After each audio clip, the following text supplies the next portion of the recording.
Okay, welcome everybody, and especially the attendees of today. Okay, so I'm very glad to know that last week webinar was found useful. Following our pragmatic approach to give you both the basics behind the theme we discussed and guidelines to master it, today we will go into the kingdom of two very important monarchs of academic writing. You know who? Arguments and critical analysis. If last week we went to where no graduate student had gone before, now we'll go to where most graduate students lose their ways. But don't worry, we have a good roadmap and also GPS.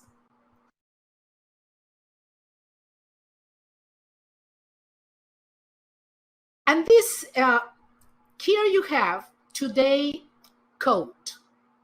It certainly points out the essence of today's theme. Academic work is focused on discussing arguments to convince people of either its validity or the opposite. To do that, you cannot rely only on opinions or personal belief. You need more than that. You need to dissect the argument to get the simple basic idea behind it, and then work it to find its relationships with other ideas and the evidence that supports or contradicts it. Again, you have to think and reflect, which is the nature of academic work. It's a complex task, but you will see that it is doable and that you can master it. Of course, it demands understanding, commitment, and practice. Yeah. The same I said last week, because the themes are the same. And this is our agenda for today. First, we will talk about the two concepts to which today's theme is related: argument and critical analysis. You may say, why? Well, first, because criticalness let us understand situations better and make more appropriate decisions. And to be critical, argumentation is essential. And second, because you need to understand them in order to work with them effectively. Next, we will develop the pragmatic part of the webinar: how to critically analyze arguments, or as the slide states, make an argument about an argument. Finally, I will present examples of how you can do that process.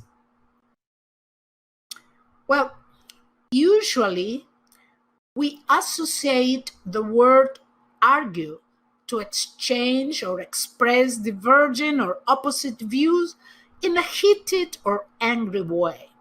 However, its main meaning is to give reasons in support of an idea with the aim of persuading others to share our views.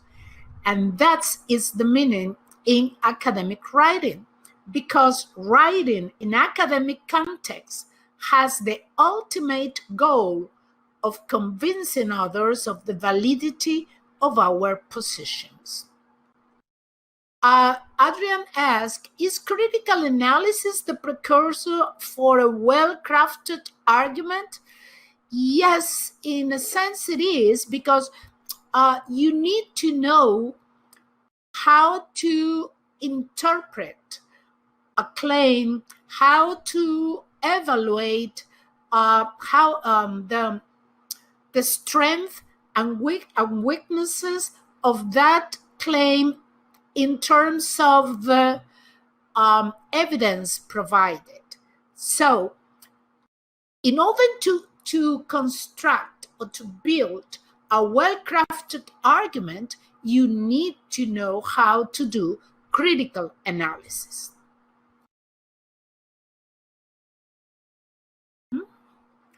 So let's talk about the concept here. Let's talk about the concept of argument within academic context. In other words, concept of what is an argument or what is argumentation when we are working in academic context. Well, to understand a complex term, it is a good idea to begin by describing what it is not. In this case, argumentation is far from being an action based only on opinions, an absence of logical reasoning, or absence of empirical evidence. Neither is a matter of providing just facts without ideas that can be challenged and discussed. From this, we can infer that argumentation supposes a supported discussion of points of view. That discussion cannot include wrong courses of thinking, either deliberately or not. You say, why? Because its results would be invalid and therefore would not be useful to convince people. If argumentation cannot be based on opinions or include just facts or have absence of ideas to discuss or wrong thinking, then what it is? Well, let's approach that what it is by stating the elements that characterize it. We can say that argumentation is a thinking process performed to convince others in order to resolve problems, answer questions, settle issues, and dispute. And all those things make it a social process. So it's not only an individual process, it's also a social process. And that goal is achieved by means of providing claims, reasons, and evidence, which are the parts that form arguments. So that is how argumentation is at the end conceived. It is a thinking tool that may be produced in both oral and written form to help us create more functional and balanced environments for us to act as individuals, but also as members of societies.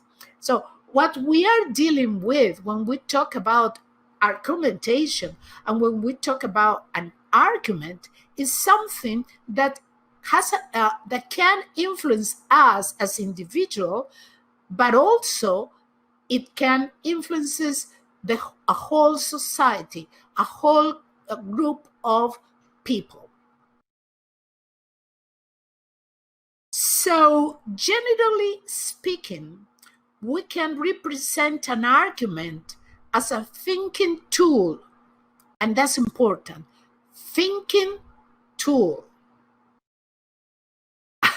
Adrian says that it's pointless to argue with our own self after all. I don't agree with you, Adrian. I think that the most productive process of argumentation is when we argue with ourselves. That's the best process for us. So that argument causes, you have an argument, and that argument has some elements inside. A claim that says, this is what I think, some reasons of why I think that, and evidence to support my claim. But that argument may cause that a counter argument with the same elements arises, and therefore a conclusion is needed. This diagram illustrates the point that argumentation is reasoning unsupported claims with reasons and evidence is not expressing unsupported ideas. Erica says, I really like this slide, elements of argument. Let's go back. I think I should print it out out large so that I can see it at all times while I write. That's a very good idea. Don't worry, because remember that you have under the handouts tab, you have the PDF of this presentation. And for people who have registered to this webinar, you are going to be provided with that PDF too. Adrian says the elements of argument look like the meal plan restated. Yes, because a paragraph that follows the meal structure is in fact an argument to convince readers of something. So that's true.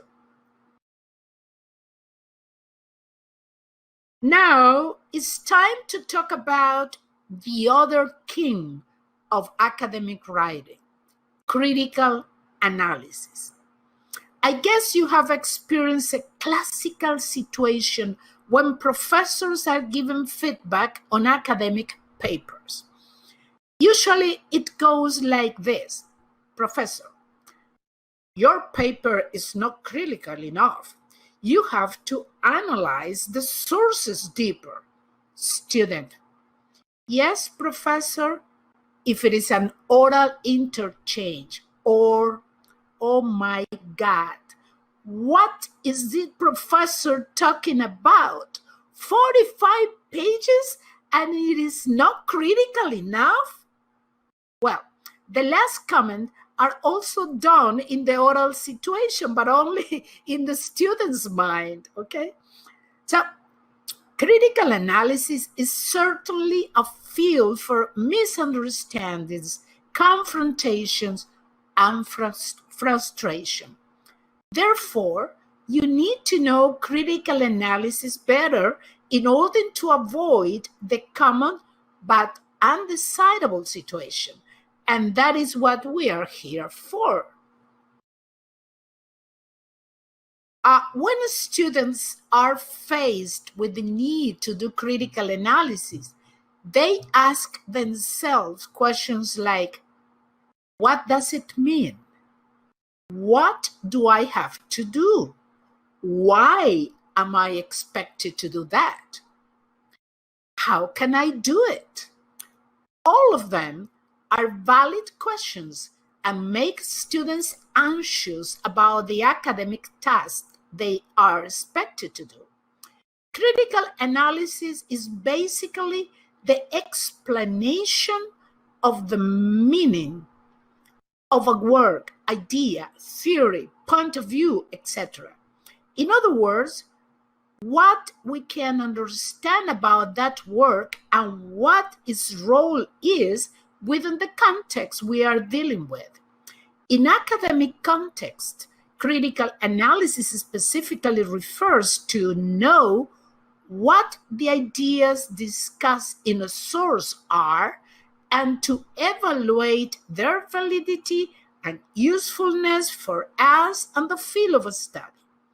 Keep that basic elaboration in your mind. Critical analysis implies to focus on establishing the main ideas, elements, or points of view of a product or situation, evaluate their validity and consistency, and link them to you as actor or evaluator. Those three tasks must be performed if you want to do critical analysis. You have to act in two different levels. First, getting the gist of what you are dealing with, and second, going beyond to explain it and its relationships in a way that can convince not only you, but also other people that your view of it is true or logical.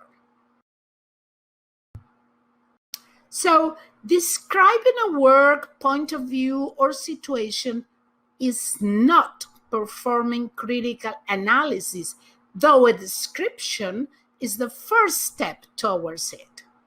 You still have to act in the level of interpretation of the described elements and relationships. I presented this table last week in a very superficial way, but this table shows the main differences between description and critical analysis. Please pay attention to the verbs that state the actions required and how the ones associated to critical analysis imply a higher level of thinking. Last week we checked the second one. Now let's check the third row of the table and think about how different list details is from evaluates relative significance of details to complete different tasks. And they are different not only for what you have to do, but for the level of thinking that you will need to do both things well. So it's not the same to just list details that get to each detail and evaluate how significant that detail is for a specific situation.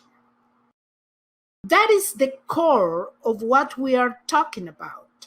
Critical analysis requires to go beyond what is explicit and look for relationships that are not necessarily explicitly presented, and to make a judgment about their validity and consistency. If you reflect upon the verbs in bold font, you will realize those actions are more complex than the ones associated to describing. So, when you are asked to perform critical analysis, these are the things you are expected to do. Sorry. This is the information you need to provide to satisfy the expectation of doing critical analysis. This is what your professor is asking for. And believe it or not, critical analysis is not required to satisfy a professor's wish to bother you. But sometimes we enjoyed it. It is because your main task when writing an academic papers, especially thesis and dissertation, is to convince people that your point of view about a specific topic and problem is valid, logical, appropriate, and relevant. That can only be achieved through consistent arguments with clear, logical, and valid claims supported by evidence that can be evaluated. That is why professors require students to be more critical. Adrian says, is there also a deeper level of critical analysis that reveals the true nature of the issues or phenomena at hand, but by connecting the dots between any underlying abstract patterns and operation? Yes, of course. It depends till certain extent, because you have to go beyond the explicit ideas and the explicit relationship. But it is also related to the kind of argumentation that you are doing. It's not the same to do Aristotelian or classical argumentation in which you are focused on convincing other people that you are right or that your point of view is valid. It's not the same with a dialectical argumentation in which you are trying to get to middle common ground between your point of view and other people's points of view. And it's not the same if you are doing an analytical or Tulemian argumentation in which you are decided to go very, very deep into the claims and their relationship. And that's why it is called analytical argumentation. Okay? Okay. Now, next section is devoted to let you know a basic but very effective way of doing critical analysis in academic context. If you practice it, critical analysis will be less intimidating because you will have a tool to master its basics and will be in a better position to improve your ability to perform it. This is a basic model to do critical analysis of any argument. It begins by stating what the claim is.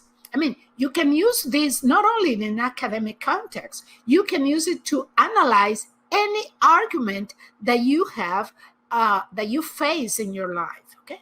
So it begins by stating what the claim is.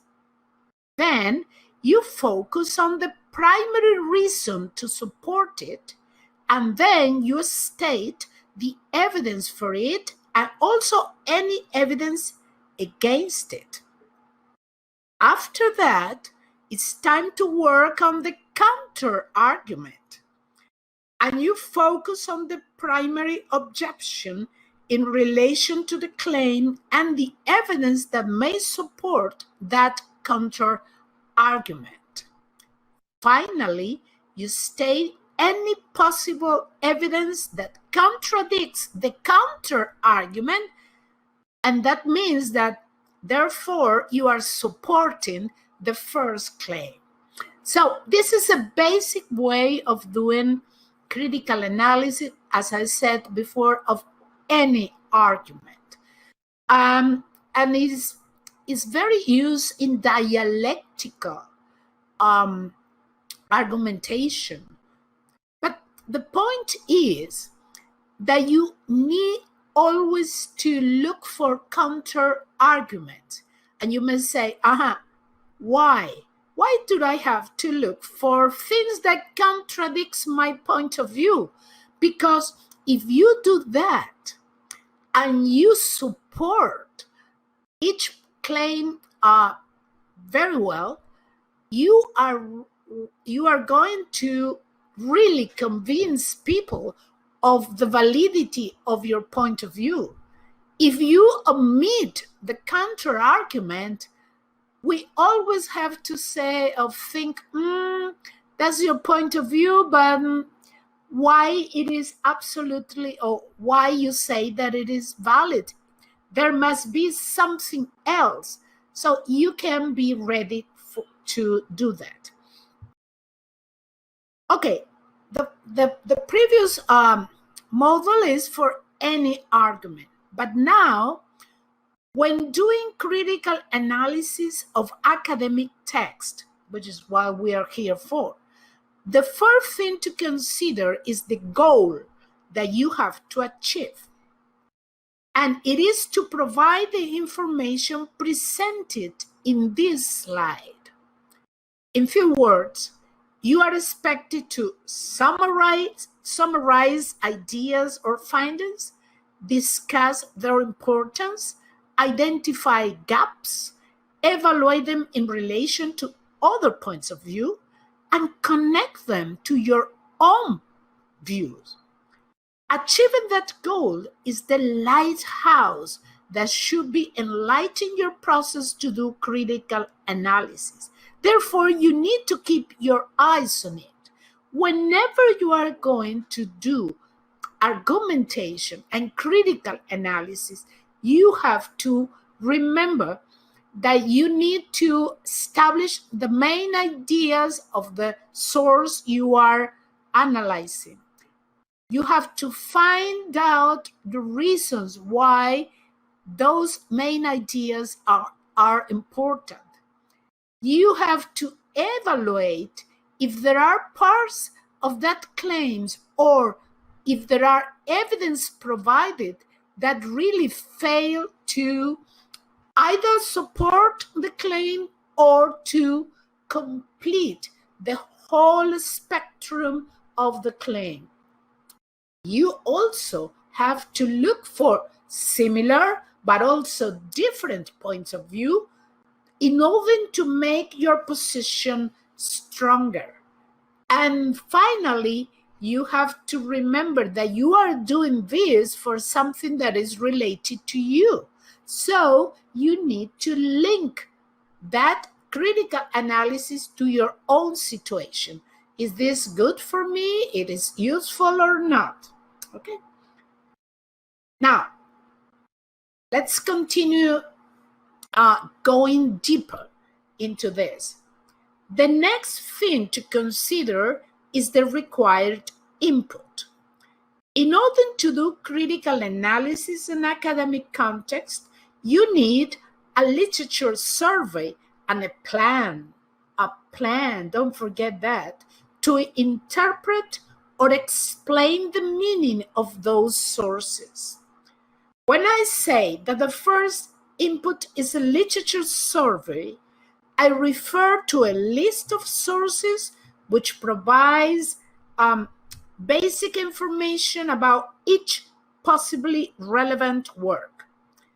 That basic information includes, of course, author and publication information, but also main ideas presented at a superficial level, since your main interest is to know if you can use that source to support or challenge a point of view discussed in your academic work. So you have to stop a little and analyze if it's useful for what I'm doing, yes or no. The second required input is what students tend to struggle with.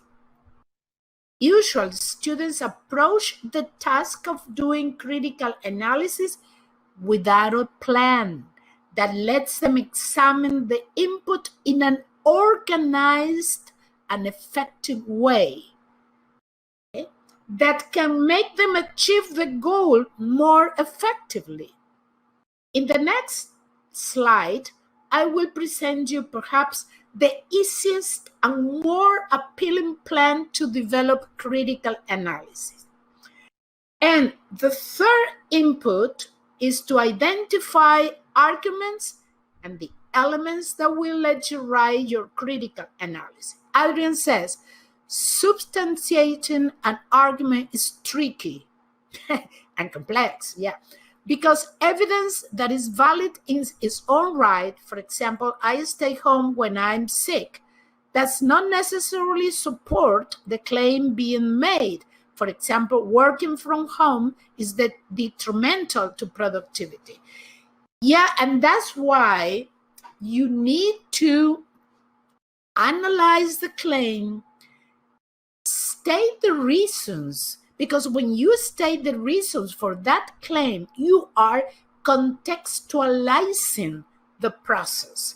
And then within that context, you provide or find out evidence and analyze the relationship to the claim and the reasons. And in that moment, you are doing a good critical analysis, because remember that anything is fixed. All things are related to a specific situations, to a specific time, to specific places, to a specific society. So nothing can be done in a kind of vacuum. Okay? No, everything is affected by the context, and that's why you need to do critical analysis relating things. Okay?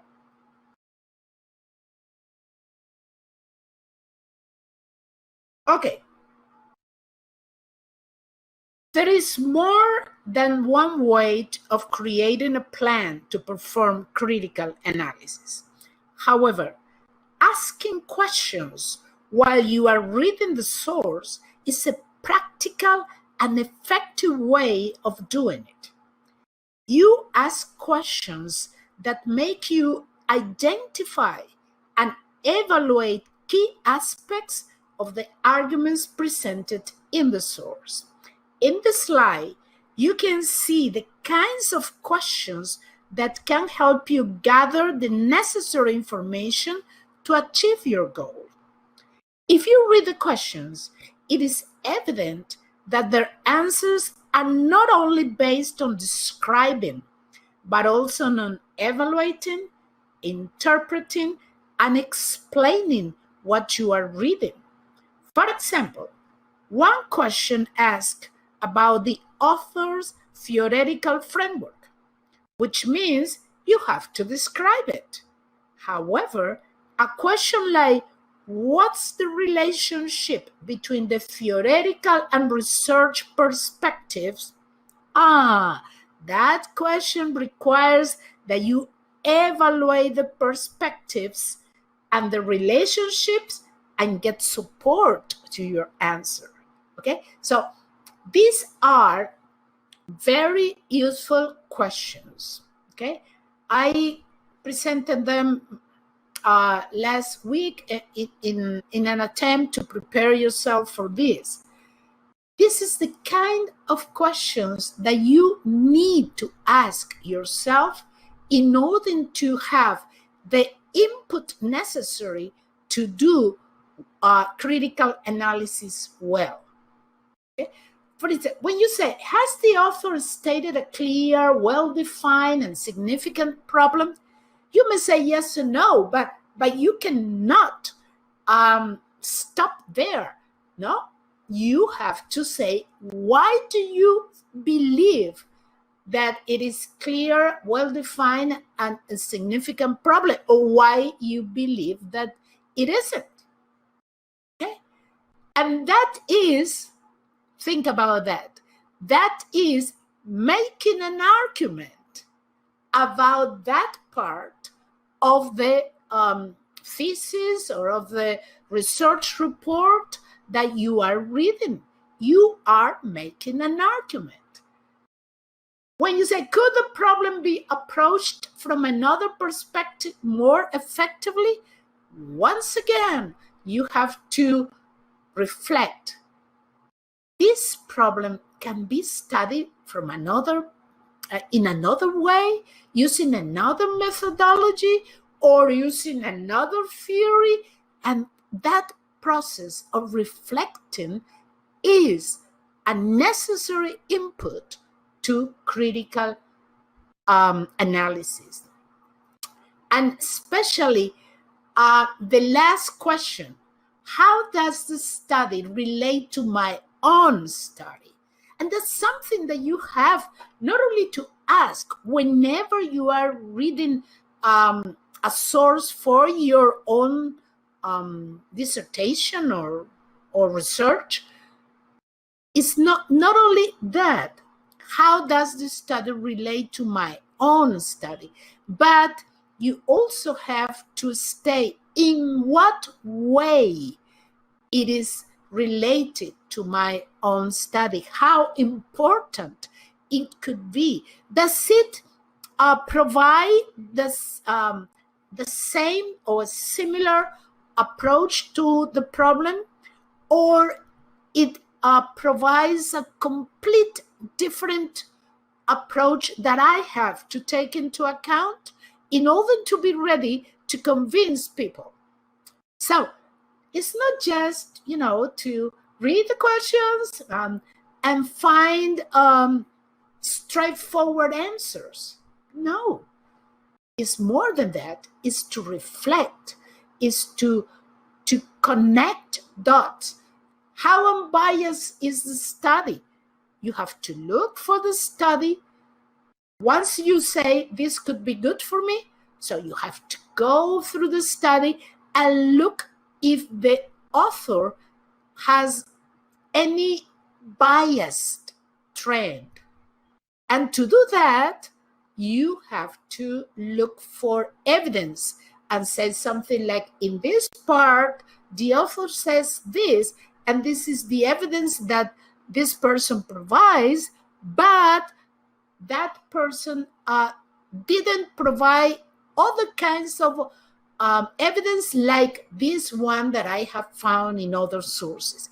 Wow, when you do that with a text that you are working with, your professors will be on a cloud. On a cloud. I would be in a cloud if one of my students do that. You say, why?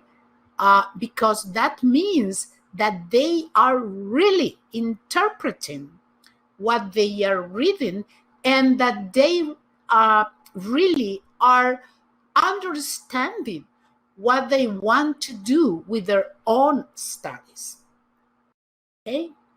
So, sorry, you know that I usually go enthusiastic. So I need some water. Okay. So it is advisable that you use the suggested question or any other questions to practice how to perform critical analysis. Yeah, Adrian, I'm over the moon. Yeah, sure. And you have to get used to that. At the beginning, it would be a little forced for you, or you may feel overwhelmed. But if you get used to it, it becomes a part of your nature, and it will flow easily. And you not even sometimes you don't do it consciously, because you say, nah, I have to look for this and this and this, and that is incredible. So the product of that process can usually be written into papers with 4 sections. When you do that and you are writing your critical analysis of a source, you usually write an introduction, a summary, an analysis, and a conclusion, and that process is called critical writing. And I'm going to show you examples of that. Claire says that my enthusiasm is fantastic. Yeah, I'm a little weird, and sometimes I'm thinking I'm a little crazy, but I love it. Okay. We can summarize the process of performing critical analysis of arguments found in journals and dissertation in the step-by-step way presented in the slide. This is a pragmatic tool for you. The big impact that critical analysis may have over your academic success is certainly a reason to master it. Well, as I have already told you, if you get used to do critical analysis in an organized way, following not necessarily this approach, even though this approach is simple and very effective, but each one of you is going to find their own way to do things. But when you do that, when you present critical analysis, doing argumentation, including clear claims, and using strong evidence and good reasons that are discussed, your academic success will improve drastically. Okay? Just remember that analysis cannot necessarily be critical, but to be critical, you have to be analytic. It's a twofold process whose product is also twofold. A piece of information that presents an analysis and at the same time, a judgment. Besides that, you can master argumentation and critical analysis and be able to apply them both to other people's work and to yours too, because you have to do critical analysis of what you are creating in order to be ready to convince. Okay? Now it's time to present you some examples. But please be aware that complete examples of critical analysis of journal articles and dissertations are not the best tool to use in a webinar, due to the length of their text. However, I think I have found the didactic ways to present those examples. Let's cross fingers. Let's begin with an example of critical analysis of arguments presented in a journal article. In this case, one published in the Journal of Medical Ethics. I have provided you both a link to the original article and one to the source of the analysis. Okay? You are going to have this, and you are going to be able to follow those links. But let me do it step by step. According to the template used, the template that it has been presented by nerdefimedium.com, I think is a good one. Okay. The first step is to write a summary of the ideas found in the article. Such summary has three main components: the authors and publication information, of course, a brief outline of the main ideas using some specific questions to get them, and then focus on the structure of the article as well as the style and point of view of the author. The text in white show how you can do that. So you have 3 steps to follow. Some questions that you can do, and also you can use the other questions that we presented. And then you create this summary of the ideas. When you have download or sent the presentation, you can analyze it very, very slowly in order to know why that is an example of critical analysis. The second thing that you do is that you analyze the arguments presented in the source by means of connecting them to you critically, discussing counter arguments and stating if the author has achieved their goals or not. Again, the text in white show how to do it. Okay? So you have to say if you agree or not, but you have to do it in a critical way, which means that you have to present your claims, your reasons, and the evidence to do that. Adrian says, alternative, the summary can also follow the format of the Cornell note-taking system, maybe. Yeah, I mean, this is only an example. What is important here is the steps: summary, analysis, and the conclusion. That's what it is important here, okay? You can, at the beginning, you can use a specific way of doing it, and then the more you practice, the more you master, then you can create your own way of doing it. So the final step is to make a conclusion based on the analysis done.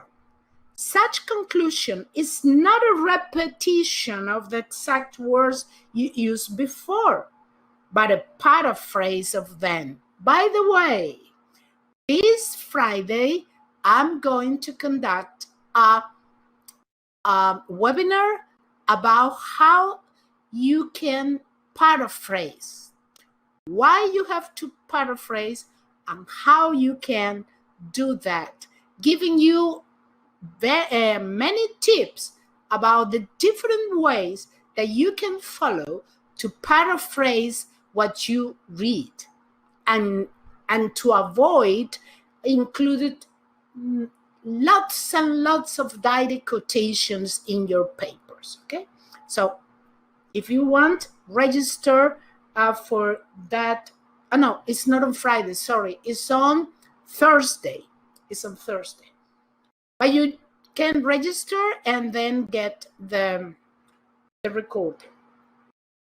So such conclusion, as I said, is not a repetition of the exact word you used before, but a paraphrase of them.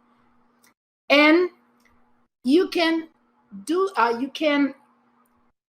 see that in the text in white. When you check all the three parts, you will see that the conclusion is not a repetition of the analysis or of the summary.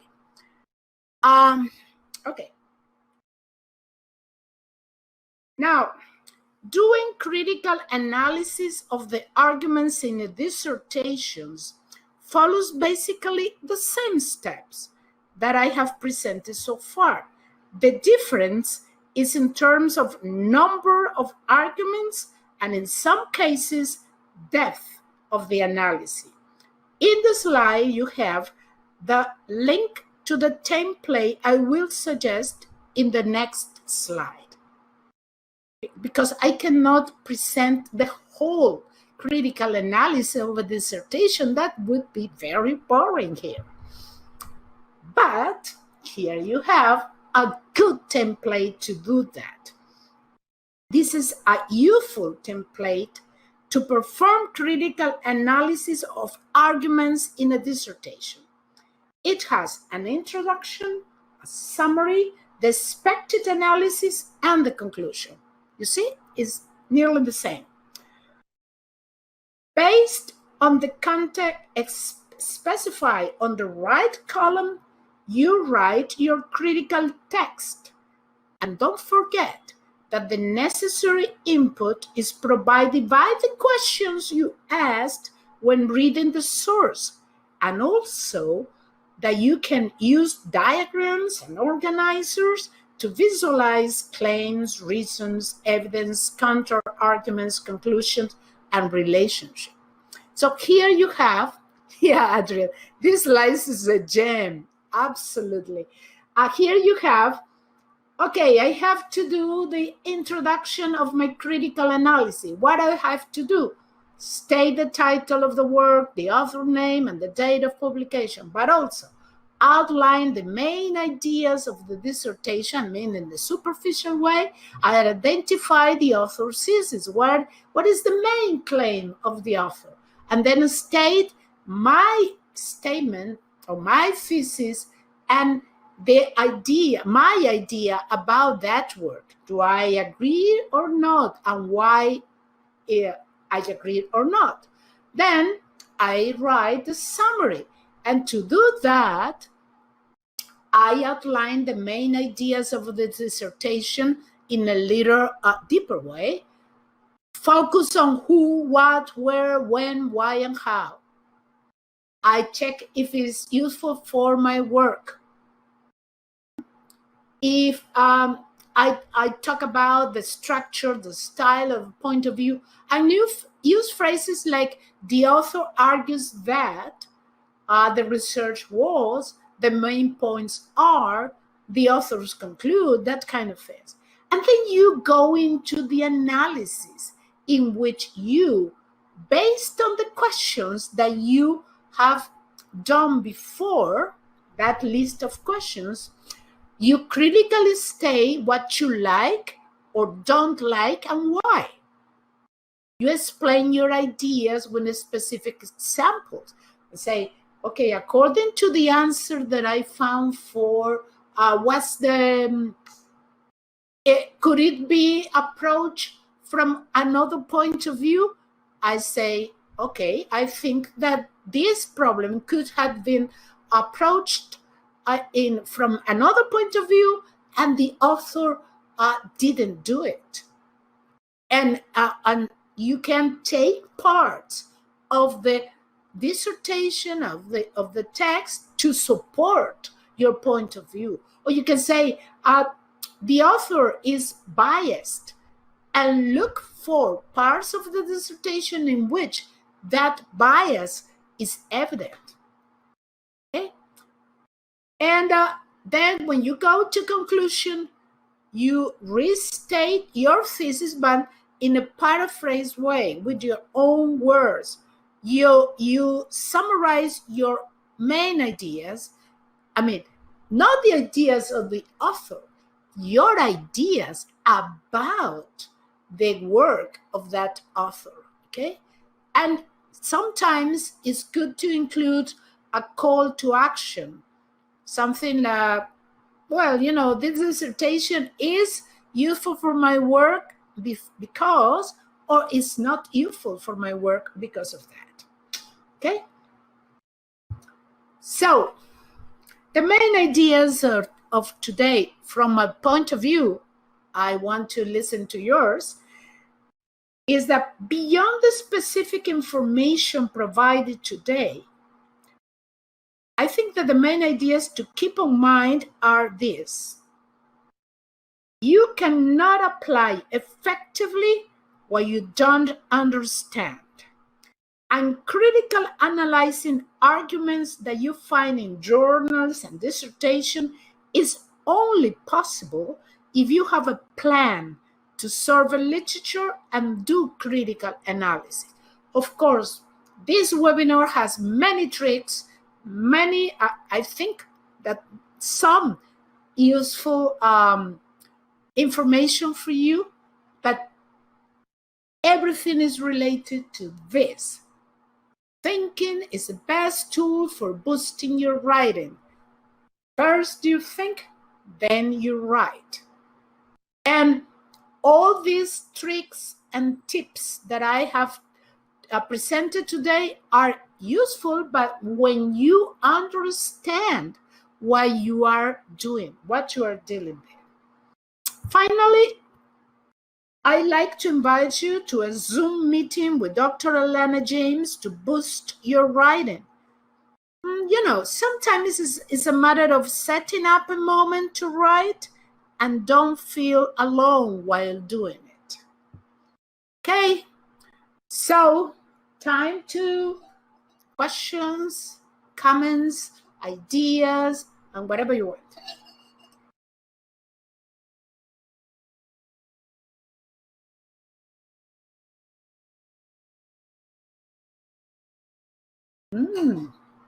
Wow. It has been long. Come on. No ideas, no questions, no comments. Tell me, come on, like the sun said, tell me more, tell me more.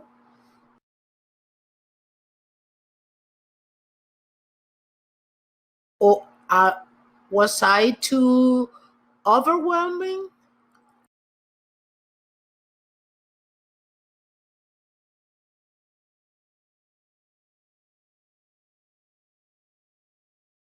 Erica says, thanks, Maria. I think I will just print out all these slides and put them on the wall in my office.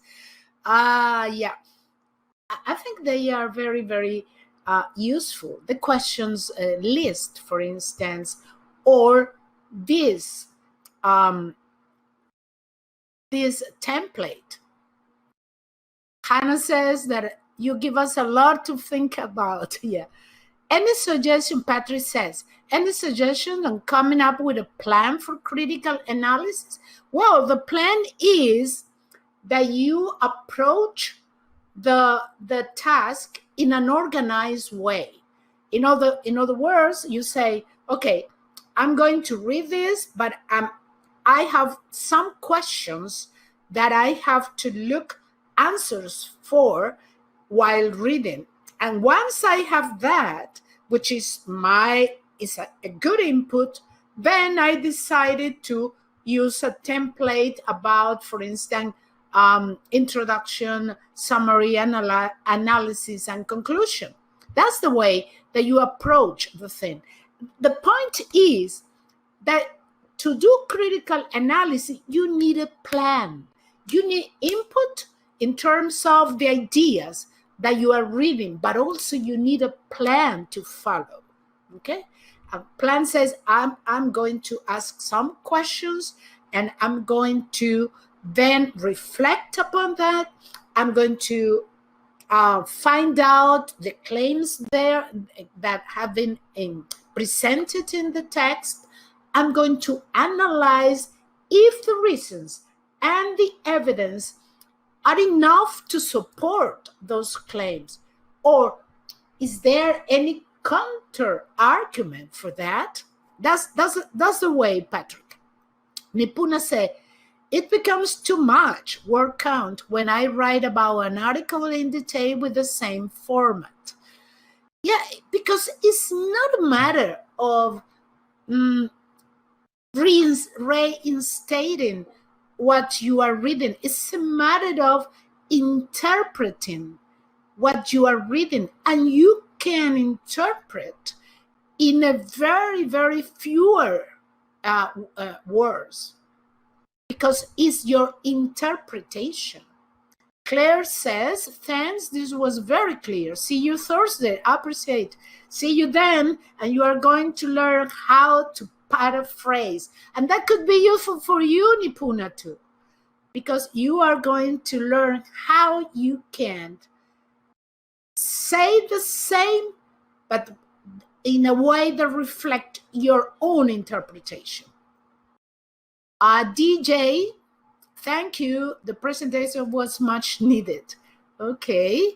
Hannah, I think the most is the importance to actually allow ourselves to think and keep thinking. Absolutely. I agree with you. Adapting ourselves should be looked at differently and for the purpose of being more critical rather than doubtful. Yes, because it's a matter of self-esteem. I mean, if you can learn the tools, the tricks, and the tips and the tools, and you practice and practice and practice, that become a kind of new self into you. And then you can do it in the easiest and more flowing way. Siobhan, a lot of information to process, but really great stuff. Yes, I know that there are a lot of things, but with a presentation, you can go step by step. Frank, really helpful and informative. Thank you. Okay. Patrick, thank you. DJ, where do I sign up for future webinars? Just go to the page of PD Education or Bitmarker at Bitmarket, and there you have our next webinars. Erica, it really made me think. I finally have ethics clearance, so I'm going to start collecting my data this week. This has made me think ahead to how I need to rework my literature review and plan it properly so that I ask the right questions of the literature. Yep.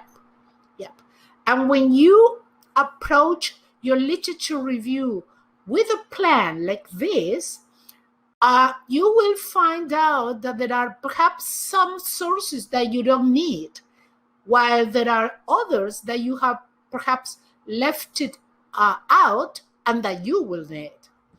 Nipuna says, thanks, Maria. Brilliant presentation. I will join Thursday. Okay, you will be welcome. Feta, thank you for the job. Well done. Adrian, this book is a great resource even if you are not in the field of applied linguistics. Research in applied linguistics, Sarah Bajani, and is from academia.edu. Victor says, very informative. Thank you. Okay, I'm going to stop the recording and then we can continue if you want. So thank you very much for all the registrants of this webinar. I'm inviting you all to this Thursday webinar about how to do good paraphrasing, and special thanks for the attendees. Bye.